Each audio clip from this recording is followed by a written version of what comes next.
नमस्कार दोस्तों, आज मैं मेरे चैनल में आप सभी का स्वागत है। एक बार फिर मैं आपके सामने लेके प्रस्तुत हुई हूँ कक्षा 9 से पाठ धूल, जिसके लेखक रामविलास शर्मा जी हैं। जैसा कि आप सब जानते हैं कि सीबीएसई द्वारा इस सत्र में कई बदलाव किए गए और धूल पाठ को जो है इस सत्र में शामिल कर लिया गया।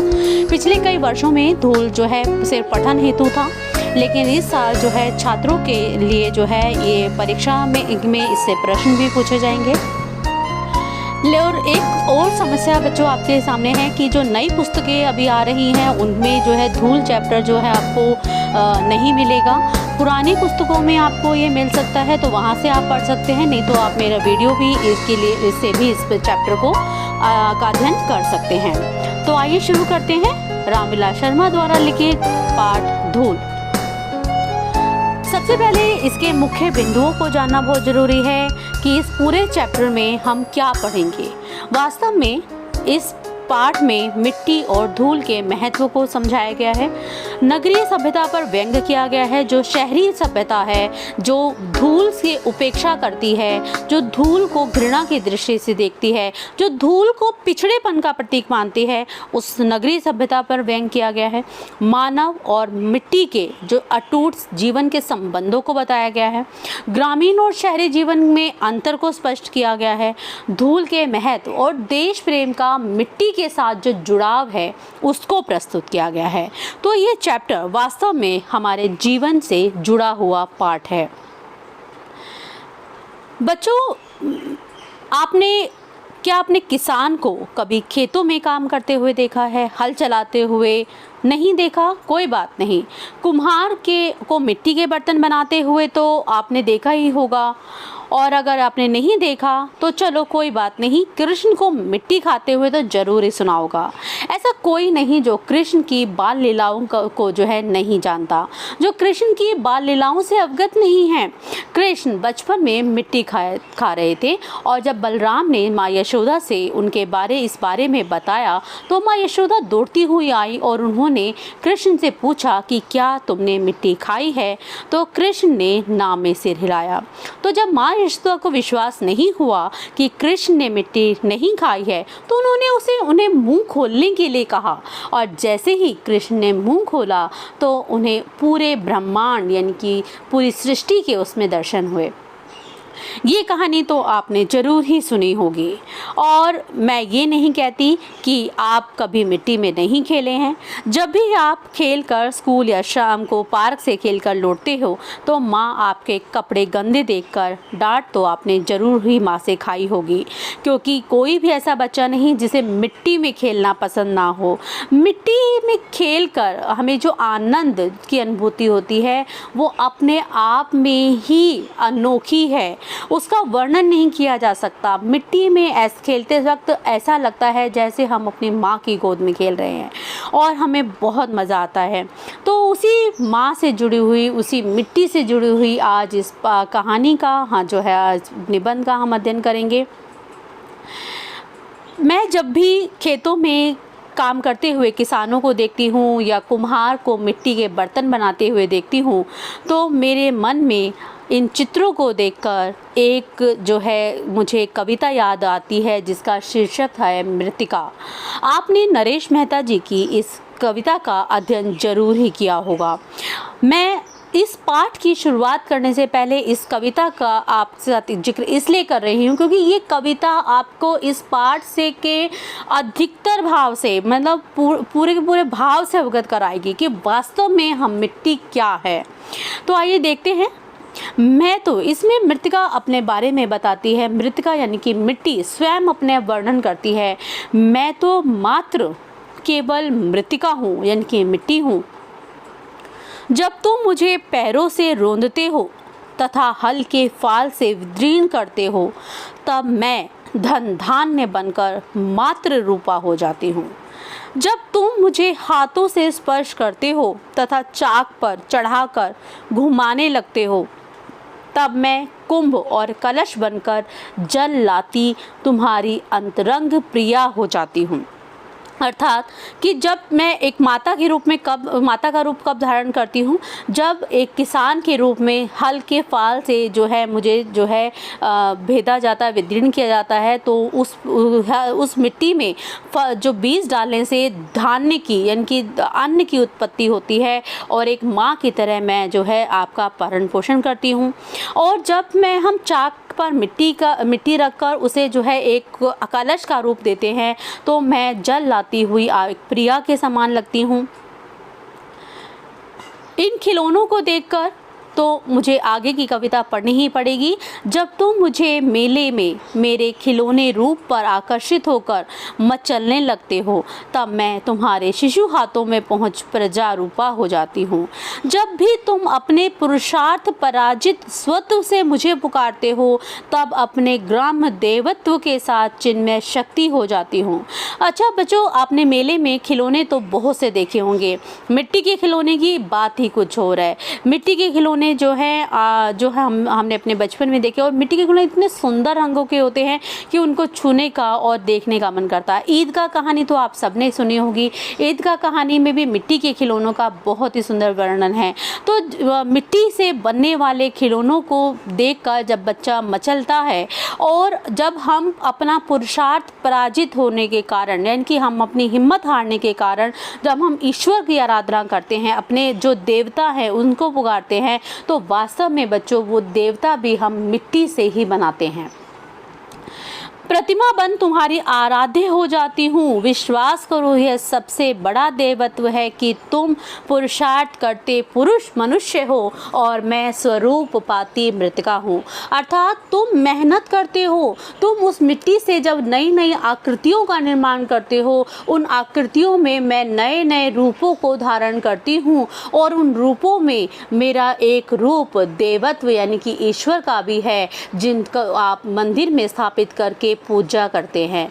उसमें एक रूप मेरा वो मिट्टी है जिसमें अन्न उपजा हुआ अन्न आप खाते हैं। वो मिट्टी है जिसमें कलश जो बनाकर आप अपना जल ही पीते हैं, जो जीवन का आवश्यक तत्व है। और अब जब बच्चा मचलता है तो हम उसे भी मिट्टी के खिलौने से ही बहलाते हैं। वास्तव में हमारे जीवन का जो शुरुआत है और अंत मिट्टी में ही है।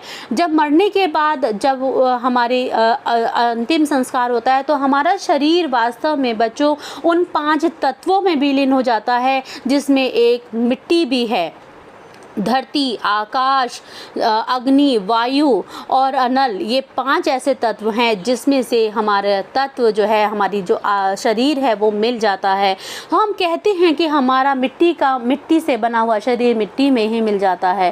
तो जब हमारा शरीर, जब ईश्वर का हमारी जो संपूर्ण पृथ्वी में मिट्टी का एक महत्वपूर्ण अंग है, तो हम मिट्टी को इतनी उपेक्षा से दृष्टि से क्यों देखते हैं?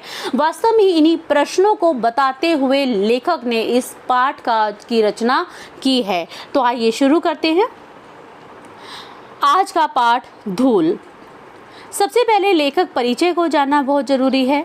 रामविलास शर्मा जी का जन्म उत्तर प्रदेश के उन्नाव जिले में सन 1912 में हुआ था। प्रारंभिक शिक्षा गांव में पाई, उच्च शिक्षा के लिए लखनऊ आ गए और वहां से इन्होंने अंग्रेजी में एमए किया। विश्वविद्यालय के अंग्रेजी विभाग के प्राध्यापक हो गए। प्राध्यापन काल में ही इन्होंने पीएचडी की उपाधि भी अर्जित की। लेखन के क्षेत्र में पहले कविताएं लिखकर फिर एक उपन्यास, नाटक लिखने के बाद पूरी तरह आलोचना कार्य में जुट गए। रामविलास शर्मा प्रगतिशील आलोचना के सशक्त हस्ताक्षर माने जाते हैं। इन्होंने गोस्वामी, तुलसीदास और महाप्राण निराला के काव्य को नए निष्कर्ष पे परखा है। अगर हम इनके साहित्यिक उपलब्धियों का अध्ययन करें तो आइए हम देखते हैं कि रामविलास शर्मा जी की कुछ प्रमुख कृतियां हैं। भारतेंदु और उनका युग, महावीर प्रसाद द्विवेदी और हिंदी नवजागरण, प्रेमचंद और उनका युग, निराला की साहित्यिक साधना, भारत के प्राचीन भाषा परिवार और हिंदी, भाषा और समाज, भारत में अंग्रेजी राज्य और मार्क्सवाद, इतिहास दर्शन, भारतीय संस्कृति और हिंदी प्रदेश, गांधी, अंबेडकर, लोहिया और भारतीय इतिहास की समस्याएं, बुद्ध, वैराग्य और प्रारंभिक कविताएं, सदियों के सोए जाग उठे कविता है, पाप के पुजारी नाटक है, 4 दिन उपन्यास और धरती अपने लोग आत्मकथा की रचना इन्होंने की है। रामलीला शर्मा को साहित्यिक अकादमी, व्यास सम्मान, सलाका सम्मान आदि से सम्मानित किया गया। इन्होंने पुरस्कार स्वरूप मिली राशि साक्षरता प्रसार हेतु दान कर दी। कई मुहावरे, लोकोक्ति, देशज शब्दों और अन्य रचनाकारों की रचनाओं के उदाहरणों से ली गई सूक्तियों और पंक्तियों से ओतप्रोत इस पाठ में लेखक ने धूल की महिमा और माहात्म्य, उपलब्धता और उपयोगिता का बखान किया है। अपनी किशोर और युवावस्था में पहलवानी के शौकीन रहे डॉक्टर शर्मा अपने इस पाठ के बहाने पाठकों को अखाड़ों, गांव और शहरों के जीवन जगत की भी सैर कराते हैं।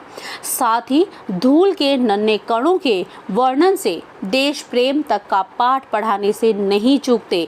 इस पाठ को पढ़ने के बाद पाठक धूल को यूं ही धूल में न उड़ा सकेगा, अर्थात धूल के महत्व से पूरी तरह परिचित हो जाएगा और धूल को कभी भी जो है की उपेक्षा नहीं करेगा। क्यों? क्योंकि धूल मानव के जीवन का आधार है, मिट्टी मानव के जीवन का आधार है, तो ये बात हमें नहीं भूलनी चाहिए। आइए शुरू करते हैं। धूल हिंदी कविता की सबसे सुंदर पंक्तियों में से एक यह है, जिसके कारण धूली भरे हीरे कहलाए, अर्थात कि धूल से भरे हीरे कहलाए। अर्थात आपको पता है, मैंने यहाँ पे एक पिक्चर लगाई है जिसमें हीरे, जो हीरा है वास्तव में बच्चों कोयले की खान से निकलता है। कोयला जो काला होता है, कोयला जो अपने आप में जो है मैं जो है इतना महत्वपूर्ण नहीं है जितनी की कीमत हीरे की है। उस हीरे की, कोयले की खान में से जो हीरा निकलता है वो जब रफ होता है, जब उसमें चमक नहीं होती तो उसका मूल्य जो होता है बच्चों उतना ही होता है। लेकिन जब उसे तराश दिया जाता है, जब उसे चमका दिया जाता है तो वो जो है अपने आप में महत्वपूर्ण बन जाता है। हीरे के प्रेमी तो शायद उसे साफ सुथरा खरादा हुआ, खरादा मतलब बिल्कुल चमकदार, ठीक है, आँखों में चकाचौंध पैदा करता हुआ देखना पसंद करेंगे। अर्थात जो हीरे के प्रेमी हैं, और हीरे के प्रेमी जो होते हैं, जो हीरा होता है वो बहुत ही मूल्यवान होता है, बहुमूल्य होता है, और उस बहुमूल्य की कीमत देने वाला भी कोई गरीब नहीं होगा, तो वो भी बड़े अमीर होंगे। तो जो हीरे के प्रेमी हैं वो उसे शायद साफ़ सुथरा खरादा हुआ मतलब चमकता हुआ, आँखों में एक चमक, शाइन पैदा करता हुआ देखना पसंद करते हैं। परंतु हीरे से भी कीमती जिस नयन तारे का क्या अर्थ है? नयन तारे का अर्थ है आँखों का तारा का जिक्र इस पंक्ति में किया गया है, वह धूली भरा ही अच्छा लगता है। अर्थात जिस आँखों के तारे का वर्णन इसमें किया गया है वो तो धूल से लिपटा हुआ, सना हुआ ही अच्छा लगता है। आपने कभी बच्चों गाँव में जो है बच्चों को धूल में खेलते हुए तो ज़रूर ही देखा होगा, और वे सभी बच्चे जो है अपनी अपनी माँ बाप की आंखों के तारे होते हैं, और उन्हीं तारों में से कोई ना कोई अंबेडकर जैसे महान जो है वो बन जाते हैं, कोई ना कोई जो है अब्दुल कलाम जैसे के रूप में आते हैं। तो वास्तव में वो धूल में ही बड़े हैं, मिट्टी से ही निकले हैं, और उस धूल और मिट्टी में हीरे ही उत्पन्न होते हैं। तो वास्तव में जो लेखक है वो उन लोगों की ओर संकेत करता है जो धूल और मिट्टी से जुड़कर जो है एक चमकदार हीरे के रूप में जो है संसार के सामने आए, जिनका बचपन गांव के गलियारों की धूल में बीता हो। धूली क्या होता है? धूली का मतलब होता है मिट्टी। बचपन जो है गांव की धूल में बीता हो, वह इस धूल के बिना किस शिशु की कल्पना कर ही नहीं सकता। मतलब अगर हमारे मन में किसी शिशु की अगर छवि अंकित होती है तो वो ऐसी होती है जैसे कृष्ण की। जो कृष्ण थे वो धूल मिट्टी में जो है खेलते हुए पड़े हुए हैं, और कोई भी बच्चा हमें धूल के बिना, मिट्टी के बिना जो है जो हम कल्पना ही नहीं कर सकते, और उसका जो ऐसा लगता है कि वो धूल के और मिट्टी के साथ जो है हम उनको वो जुड़ा हुआ है।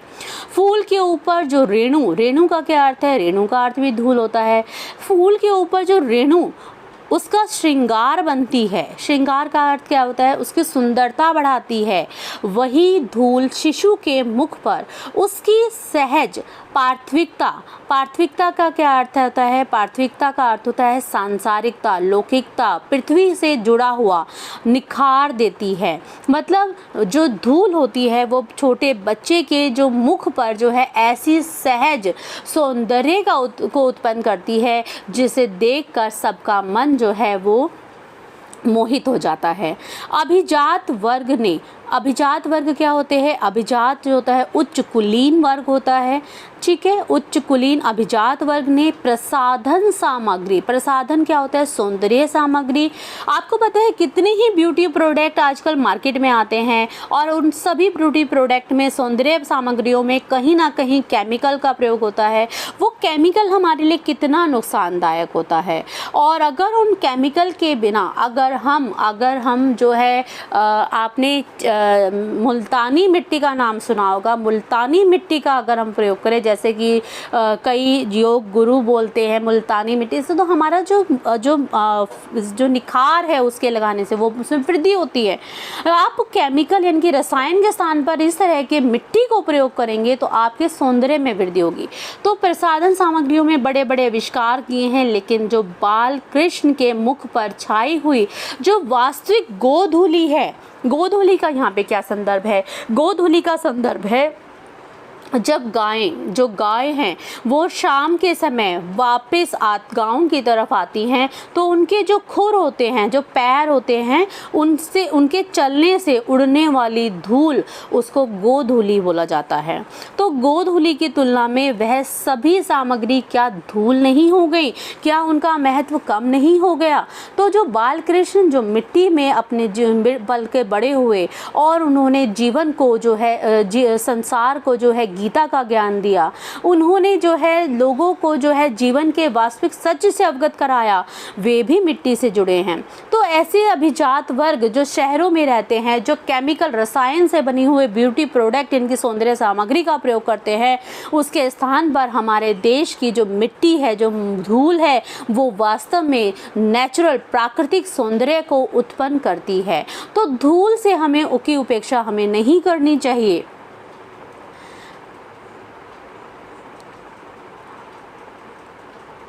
इसके अलावा हमारी सभ्यता इस धूल के संसर्ग क्या होता है? संपर्क से बचना चाहती है।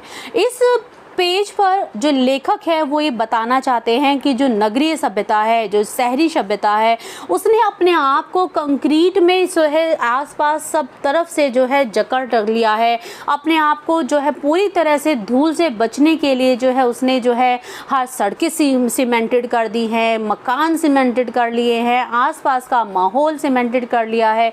और इस सीमेंटेड होने के कारण सब वहाँ पे धूल का कण नहीं होता। कई बार सफाई की जाती है ताकि धूल ना उड़े। वह आसमान में अपना घर बनाना चाहती है। आसमान में घर बनाने का क्या अर्थ है? वो उस धूल से बचना चाहती है जो धरती पर विद्यमान है, जो जीवन का आधार है। इसलिए शिशु भोलानाथ से कहती है, धूल में मत खेलो। शिशु भोलानाथ का क्या अर्थ है? शिशु भोलानाथ का अर्थ है भोला, यहाँ पे भोले भाले उन बच्चों, इनकी शिशु बच्चों के लिए है जो धूल में खेलना पसंद करते हैं।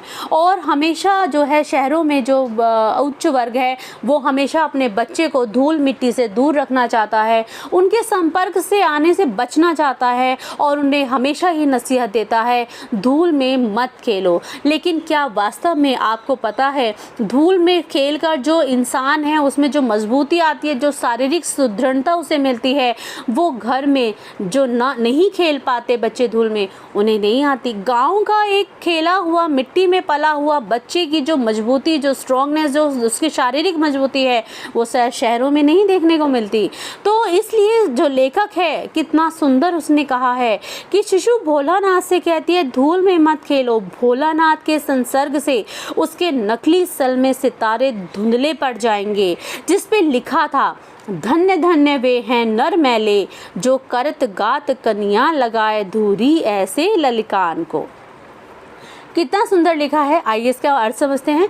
धन्य धन्य है वे नर मैले, वे व्यक्ति मैले, वो धन्य हैं जो करत गात, जो अपने शरीर से की गोद में, मतलब अपने गोद से धूरी, धूरी मतलब धूल में लिपटे हुए, ललिकान मतलब बच्चों को लगाए हुए, चिपकाए हुए रहते हैं, और वो उस धूल को जो है गंदा नहीं मानते, उस धूल से बचना नहीं चाहते, वे पुरुष धन्य हैं, वे व्यक्ति धन्य हैं। उसने भी मानो धूली भरे हीरो का महत्व कम करने में कुछ जो है उठा नहीं रखा है। उठा नहीं रखा मतलब धूल से बचने के कोई उसने उपाय नहीं किए। वास्तव में धूल हमारे जीवन से जुड़ा हुआ है, जीवन का आधार है, उससे बचने की आवश्यकता नहीं। अब आप देखेंगे मैंने साइड में अखाड़े में कुश्ती का जो है चित्र इसमें लगाया है। आपको पता है कि जो अखाड़ा होता है उसमें कुश्ती के लिए मिट्टी ही सबसे महत्वपूर्ण है। मिट्टी में अगर जब कुश्ती हुई जाती है तो उसमें किसी भी प्रतिद्वंदी को चोट नहीं लगती, और मिट्टी में खेलने का जो अनुभव है अपने आप में अनोखा है। धन्य धन्य में ही वे उसने बड़प्पन को विज्ञापित किया है। बड़प्पन मतलब बड़े होने का भाव। विज्ञापित करने का क्या अर्थ है? विज्ञापित करने का अर्थ है प्रकट किया है। फिर मैले शब्द से अपनी हीन भावना भी व्यंजित की है। मैले शब्द से के प्रति जो हीन भावना है उस पे जो व्यंग उन्होंने किया है वो भी उन्होंने प्रकट किया है।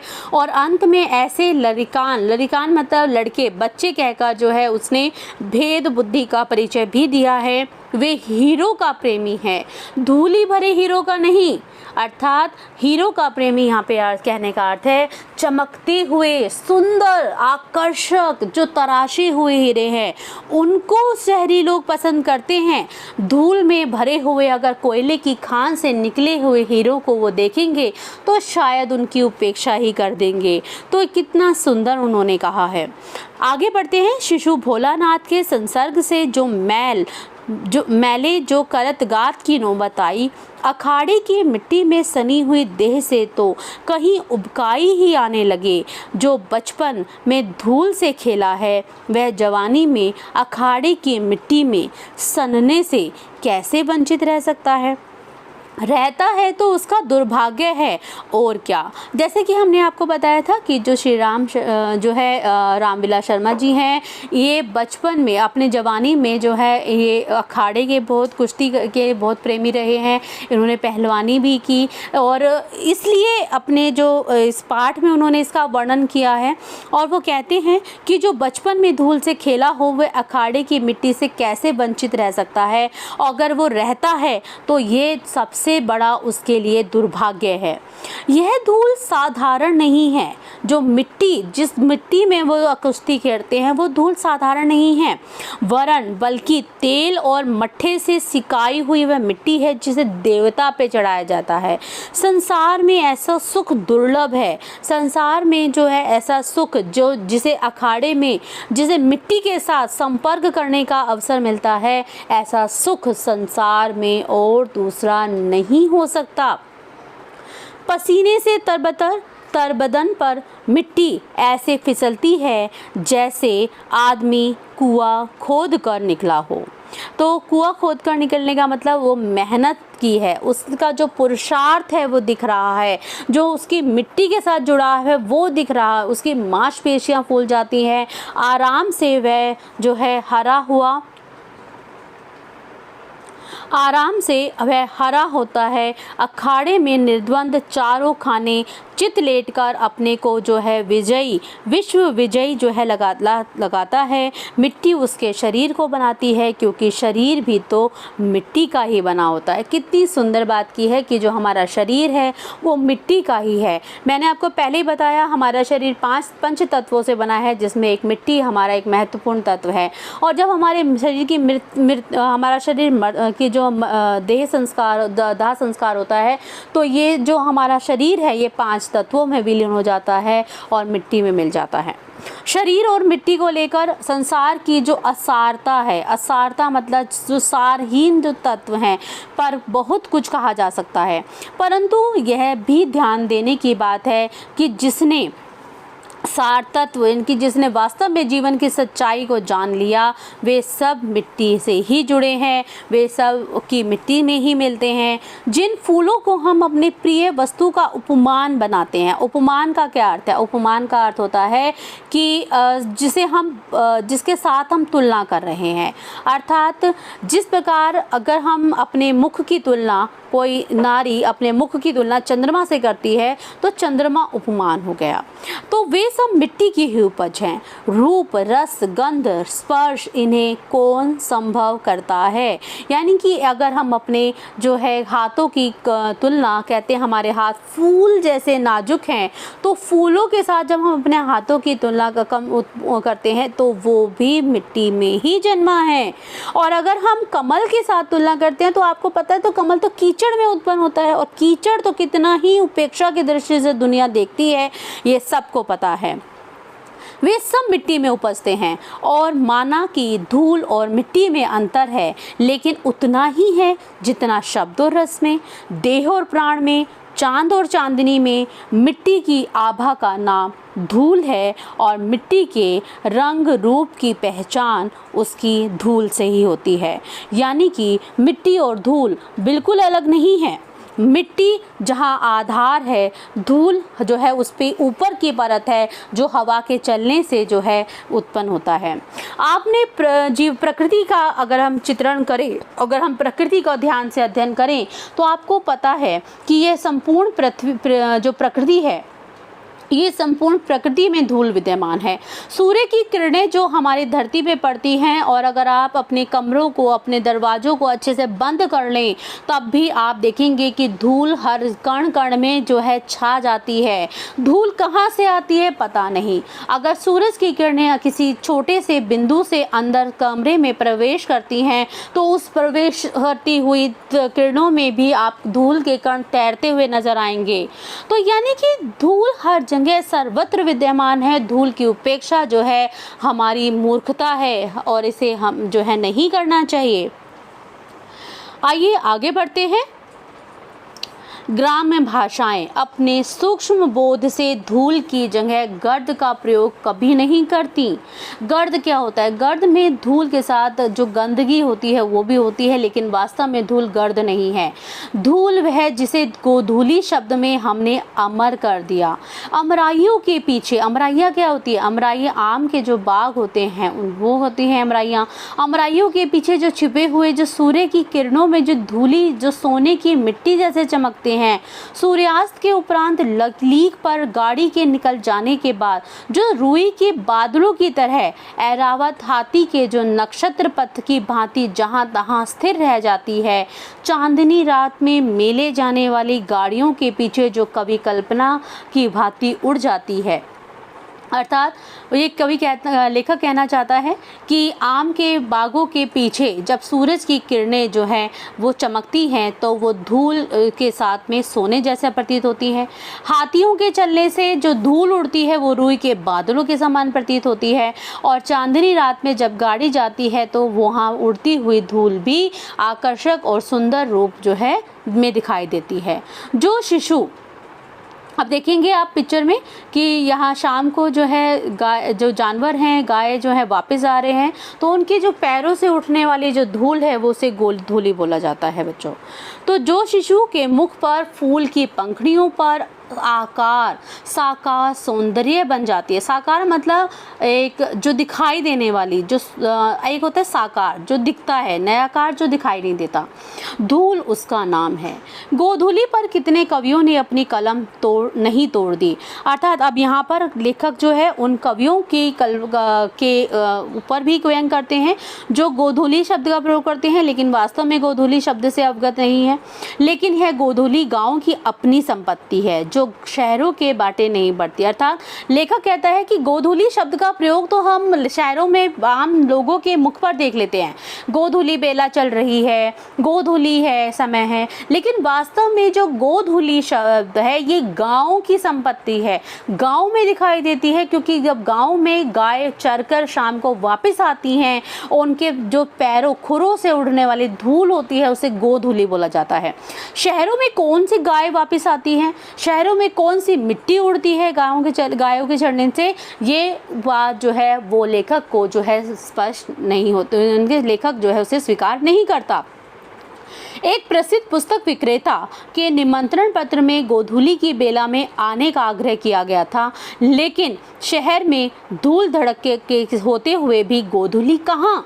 देखा आपने, मैं जो बोल रही थी वही है कि जब एक पुस्तक विक्रेता जो है निमंत्रण पत्र में कहता है कि मैं गोधूली की बेला में आऊँगा, लेकिन लेखक कहता है कि शहरों की इस जो भीड़ भड़ाका है इसमें गोधूली आपको कहाँ देखने को मिलती है।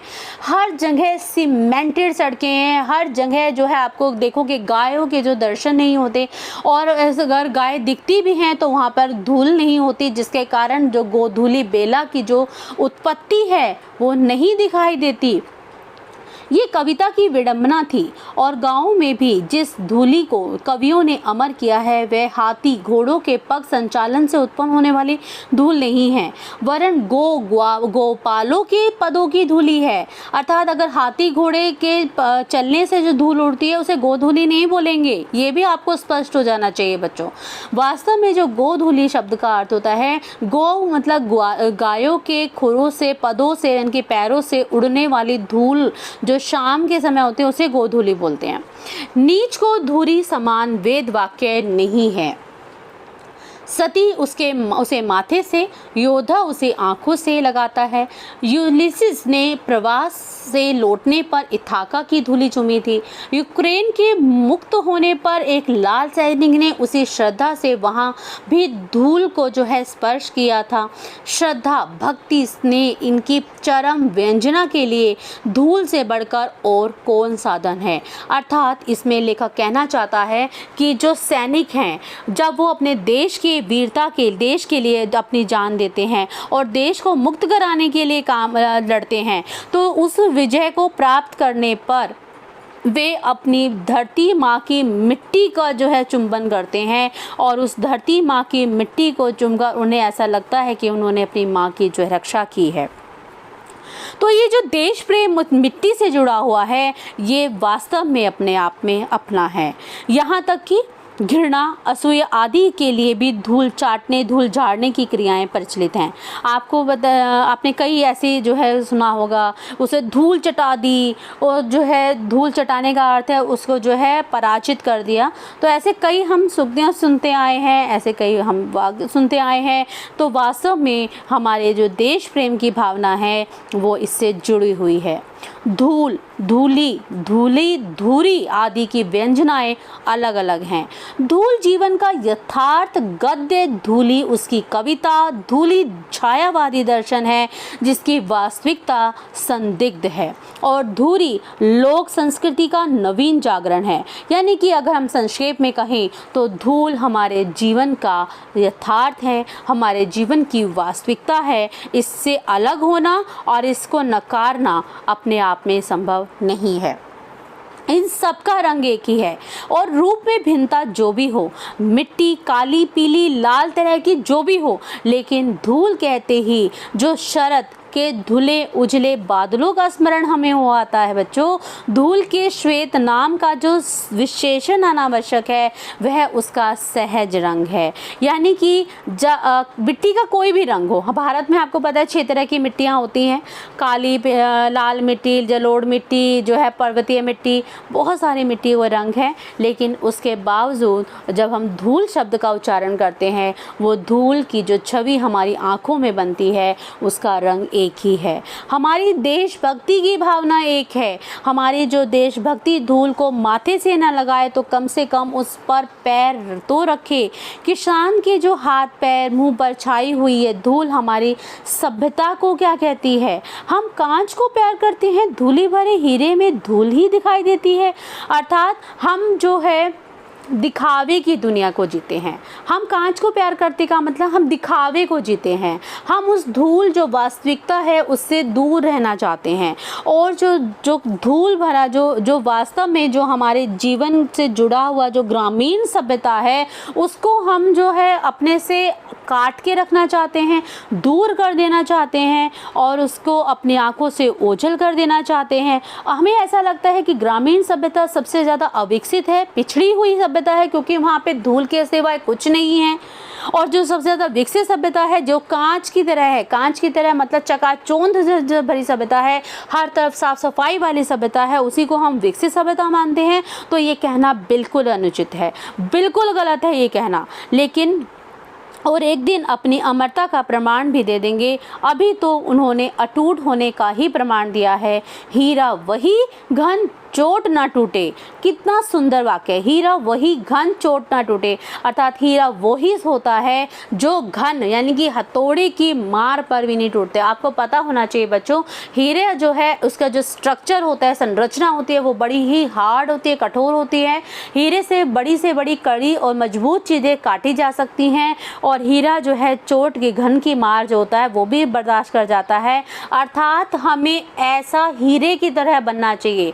हम देशभक्तों को एक ऐसे हीरे की तरह बनना चाहिए जो किसी भी कठिन परिस्थिति में हिम्मत ना हारे, अपने देश के लिए कभी हिम्मत जो है लड़ते रहें, अपना पुरुषार्थ करते रहें और अपनी हिम्मत को कभी हारने ना दें। हमें कांच की तरह नहीं, दिखावे की दुनिया की तरह नहीं जीना है।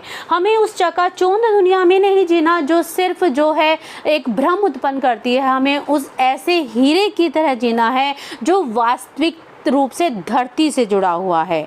तो हमें वैसा बनना है। तब कांच और हीरे के भेद का भेद जो है जानना बाकी ना रहेगा। तब आप जानोगे कि वास्तव में हीरा कौन है। वास्तव में कांच जो सिर्फ दिखावे का प्रतीक है, जो सिर्फ रिफ्लेक्शन करता है और जो चकाचौंध में जीता है, वो जो है उसे हीरा नहीं समझेंगे। हीरा वास्तव में ग्राउंड में जमता है, हीरा वास्तव में मिट्टी से जुड़ा हुआ है, उसे हमें समझने की ज़रूरत है। तब हम हीरे से लिपटी हुई धूल को भी माथे से लगाना सीखेंगे, अर्थात गाँव को भी महत्व देंगे, क्योंकि वास्तव में गाँव हमारे जीवन का आधार है। गाँव में जिस अन्न की उत्पत्ति होती है वो हमारा पेट भरती है। गाँव में जिस कुम्हार द्वारा मिट्टी के बर्तन बनाए जाते हैं वो हमें जल यानी कि हमें जीवन प्रदान करता है। गाँव की मिट्टी में खेलकर हमारे शरीर में मजबूती और सुदृढ़ता आती है, वो हमें यहाँ शहरों में नहीं मिलेगी।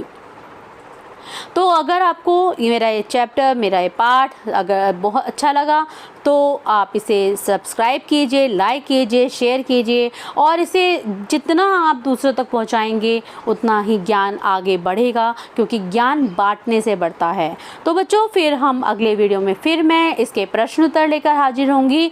तब तक के लिए धन्यवाद।